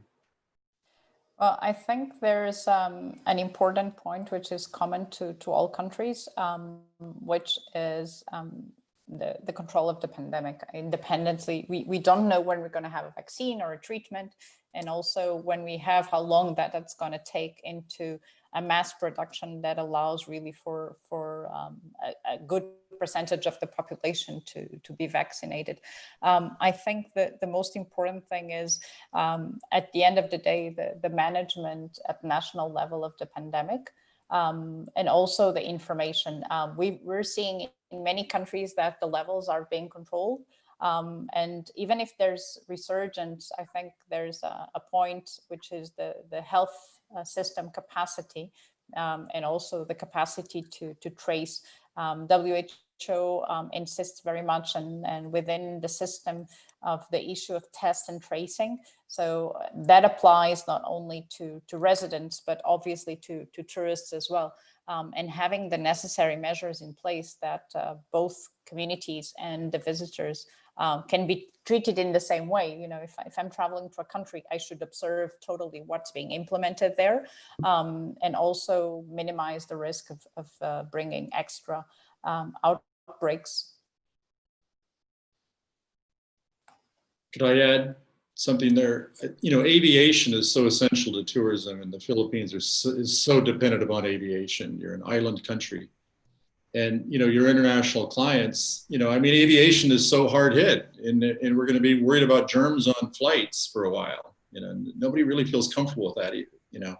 So somehow you have to figure out, I don't know if it needs to be more subsidies or whatever, but, you know, the Japanese and the Koreans and the Chinese and the others, the ASEAN countries, they're not going to all want to necessarily go through Manila to get somewhere. You know, you really have to look at your regional flights, you know, directly into Palawan and Davao and whatever. And that's not going to be economically viable in the near term, you know, because we have to work our way gradually back up to a demand level that supports the capacity and the cost of operation. So that really needs to be looked at. So related to that, so maybe I'll address it to Asek Alabado and maybe Miss Costales. If we're looking at the period where we don't expect a lot of foreign visitors and therefore foreign currency into our economy, and in the short term, we're not even going to have domestic, meaning province to inter-province travel. We're going to only have local tourists in the short term. So how do we build enough value from local tourism for our local tourism enterprises to earn enough to keep afloat. Like one of our FGDs that we conducted before the start, soon after the start of the quarantines. We were talking to a resort operator in Palawan, in Puerto Princesa, and he said that most of the week he has foreign visitors. In the weekends he has local tourists using his water park. Okay, but what he said was we can't survive on the local market alone. So the challenge will be how do we build up that local market, at least in the short term. Asek muna. Okay. Yeah. So one thing that we're looking at right now is we have to build the confidence to travel. I was talking with a Rotary Club, and when I was talking about all these strategies, then they tell me, no, just concentrate on building the confidence to travel. Just like what Randy was saying, that people would like to travel. Now we just have to look into ensuring that our local enterprises are now going to use the new normal standards. That they have the equipment necessary, that they have the policies necessary to make our people safe when they visit the hotel, when they visit the restaurant. Then when you have local confidence to eat in a restaurant, then maybe later it goes up the level wherein it goes to the other side of the region saying, oh, they're now eating in their restaurants, or they're now sleeping in their hotels, in their resorts. Why can't we do that? Then we're looking at its spread effect. We're in from local towards domestic to the region, maybe whole of Mindanao. I mean Mindanao right now. Then when people in Luzon see us in Mindanao going to the beaches here, going to the hotels, then people maybe from the Visayas and Luzon will say, oh, they're fine there, and their cases are okay. So they would come here, and once the whole Philippines is doing that, maybe the foreigners would now be curious. Oh, okay, they're doing it safely, and at the same time, the COVID is under control. This is the key thing. When we have protocols that ensure that we have everything, we can keep it under control, then they will come. So that's how tedious building confidence will be, but it will always start from the individual. Each one of us are going to be travelers. Are we willing to abide with the rules that these tourism establishments, the local government, the national government is imposing on us, so that we can help prevent the spread of this virus? Miss Sustales, what's your how are you doing with? Are you receiving any local tourists at this time? Yeah, from July 1 to July 15, when we became MGCQ, we opened the farm, and luckily we had a very few guests. But I think we just tried, just like what Asik Robbie told say a while ago, we really need to create confidence, and for the guests to have confidence, we need to create local circuits, or we have to adhere the travel bubble in a certain community, in a certain let's say region. We have to travel local, And once the other regions or saw that we are now enjoying safely, enjoying the tourism activity, outdoor activity, I mean, outdoor activities, and other tourism industry, I mean, other tourism destinations will follow. Luckily for farm tourism, we have other option like food production. That's what as I have said a while ago. Some stakeholders have conducted or added value to their products. Like for example, those who are producing tilapia have dried their fish or canned them, so that will add income for while there's pandemic. In our case, we produce the vegetables and we deliver door to door to those clients that cannot go outside of their home. So we deliver door to door organic vegetables and organic meat and eggs. And that's another way of telling them that after this pandemic, you can visit us. You can visit the farm for of course, one thing is the price. So you need really to reduce the price. So before, when we are offering our basic package called Lakbay Aral to at 275, now it's down to 200 for them to be attracted on visiting your farm. And also, for farm tourism, we really have to prepare several fun farm activities, so that they'll go outdoor activities outside the farm. And we really focus on promoting health and wellness with this trouble bubble. And right now, we're doing good. Randy, may I share? Yes, please. Yes, please. Thank you, Mr. There are 2 points that we can look at in order to ensure the viability of the business of local businesses at the local level. The first one will have to be the focus on yield rather than on the volume. Right now, we have been focusing on the number of tourists visiting a particular area, but there are areas in the Philippines that have focused on yield. Even if they have a low number of arrivals, they can actually offer greater value by diversifying their product offerings and focusing on the product bundles or the portfolio that they can offer. Another thing that they can do is actually, well, it's good that our panelists already mentioned the importance of confidence. But when we start building confidence, we have to also start building confidence at the community level, because these are the suppliers of the inputs that we can package as tourism products to our guests. If they are not confident, if they do not have the capacity to contribute to this additional yield, then we will not be able to realize the additional income, or basically the opportunity, in order for tourism to meet the livelihood requirements of at the local level. So yield and confidence are actually very important. It can be achieved by organizing and focusing on the product bundles that a local community can offer. Okay, so I want to clarify yield, and the other panels can also jump in on this, because we always hear destinations saying we want quality tourism, we want the high spending tourists who will stay longer, we don't want those the mass tourists who will, etc.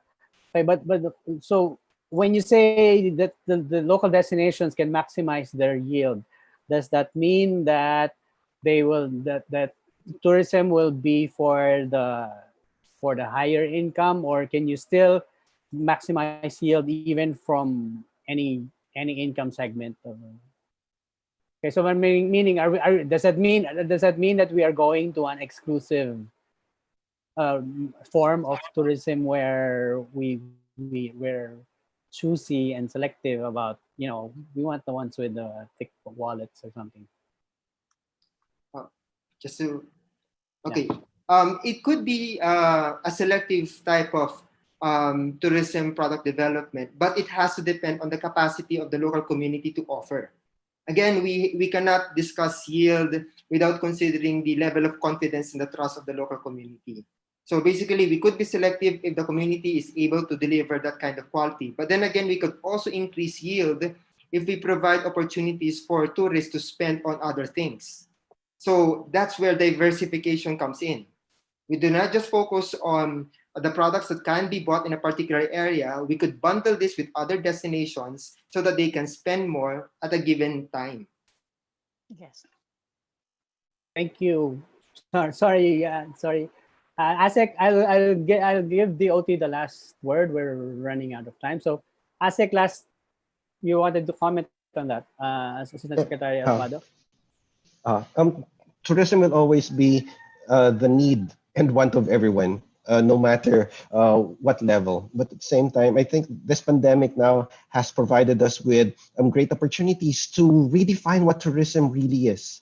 What should we be focusing on? What should be, what are important? What is important for us? Where are we going to focus? And I think for the past few years, we have been neglecting ecotourism. We have been neglecting our beaches. We have been neglecting our mountains. We have been neglecting farm tourism. So all of these actually are being recommended right now. We need health. We need to, wellness is there. Medical is there. We need to have fresh air. We have to have exercise. We have to eat good food. Everything. We have this in the Philippines. And we may have in some of our destinations to have a little shift towards offering more products that are actually going to be sought after by the new normal tourists. They want to remain healthy. They want to be more healthy or healthier. And these are what exciting things or products we would like to develop now. So as everyone, as in the video, everyone is right now asleep. But us in the tourism industry and us in the Department of Tourism, we are wide awake, almost 24 hours preparing for that eventual return of our tourism industry. Okay, thank you very much. Well said, Asek. So now before we close, maybe I'd ask each of our panelists for a very quick message. Richard. Okay. For the local tourism industry or tourism sector to recover from the COVID-19, it's important to reimagine tourism, what it really is, what it really means. Okay. So we have to start talking about tourism not only just a promotional thing, but also as a source of livelihood for many of our members of the local community level. But when we talk about tourism as a form of livelihood, we have to discuss the areas where we have neglected, and that's where sustainability comes in. Because we cannot just talk about tourism without considering those marginalized sectors that can contribute to tourism recovery, because they are the backbone of this sector, and they will still be there. And we could the promise of tourism actually rests on them in the coming years. Okay, thank you. Ms. Josie, any final words? I'd like to invite everyone after this pandemic, visit farm tourism destinations near you, support our farmers and support local tourism. Thank you. Thank you, Randy. Somebody said, do we continue with quality tourism? I think to dig out of this hole we're in, we have to accept whatever tourists we possibly can. But let's all renew our commitment to, I like what Roberta said about fresh air and nature, and let's do it right. Let's hit the reset button. Let's focus on customer service. It was a little bit difficult to smile at every client when there were so many of them. But now that we're in this hole, we've decreased 90%. To come back, let's get a renewed sense of customer service, of cleanliness, of the elements of responsibility and sustainable, and develop new habits that really treat the earth, our destinations well, our clients well, or each other well in the business, and grow. It's going to have to be incremental to come back. There's going to be some big pent-up demand at some point, but let's put it on a foundation of sustainable, responsible behaviors in a truly meaningful way. Let's really commit ourselves. Thank you very much, Randy. Sandra, final thoughts?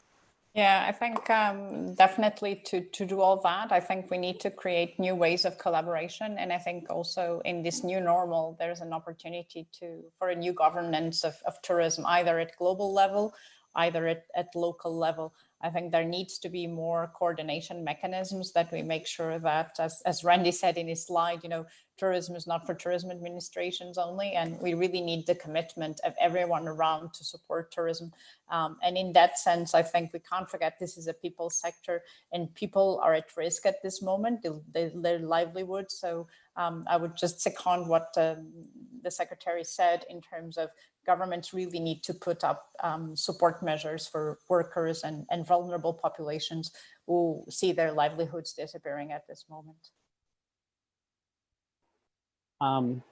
Okay, so Dr. Ko, Dr. Edna Ko, would you like to say something in behalf of CIFAL? As head of the UP-CIFAL Philippines, I could only say welcome and open the webinar and say thank you to those who participated. But I really consider this discussion really quite substantial. I think everybody, with all the questions that were raised, everybody had a very substantial contributions, discussions, and I hope that we learn from this. It's really facing up to the challenge, dealing squarely with the issues, the problems, and there are very striking statements and ideas from each one of you. From Randy, I picked up the hygiene and health. Hygiene is really something that should challenge Philippine tourism. That's really one thing that's so attractive relative to, compared to, if we learn from experiences of our neighboring countries in Asia, so much to learn from there. It's really the collaboration, the integration, national, local, and communities, which Richard had also mentioned. Communities are essential. But Sandra had also spoken about not losing the big picture and the frame and the fundamentals and the principles to be able to get back on our feet and see tourism and traveling. I think it's human nature to have, for people to really see, go places, because it is very educational. This webinar alone is, I think, worth 1.5 units in a course on tourism, something which we cannot learn from if we do it on a face-to-face small classroom session. So with that, I'd like to once again thank everyone who has contributed to the perspective of traveling, of tourism, at the sector level, community, local level, national. But look, we have some global perspectives also to enrich the discussion. So I think we have contributed to what needs to work on the way forward. Thank you very much once again. And of course, our main partner, our pillar in this activity, the Asian Institute of Tourism of the University of the Philippines. Dean Susan, the faculty, thank you so much for allowing us to put things together. Mabuhay. Thank you, Dr. Ko. So with that, we'd like to thank, of course, our panelists, Mr. Richard Gonzalo, Ms. Josie Costales, Randy Durban of the Global Sustainable Tourism Council, and then Sandra Carvao of the World Tourism Organization, and of course the Department of Tourism, Secretary Bernadette Romulo Puyat, and especially Assistant Secretary Roberto Alabado for jumping in at the last minute.